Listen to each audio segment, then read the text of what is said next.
babae. Ay putol ang dalawang kamay. Ay ngayon wala naliligaw, ay desperado na gawa umakit ang building. Tatalon, papakamatay na. Ngayon nung si tatalon, nakakita sa baba ng kaparehas niya, lalaki naman na putol din ang dalawang kamay. Ay ngayon nakita niya yung sayaw ng sayaw. Sabi raw nung babae, bakit ako'y napakaganda? Ay ako'y magpapakamatay. Samantalang yung isang iyong ay hindi naman pugi, ay napakasaya pa. Hindi naman ng babae bumaba ng building, kinausap yung lalaki putol din ang kamay.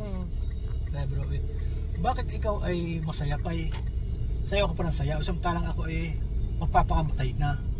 Sabi raw ng lalaki, aba, ay ako hindi nakasaya, ako yung hangat ng itlog.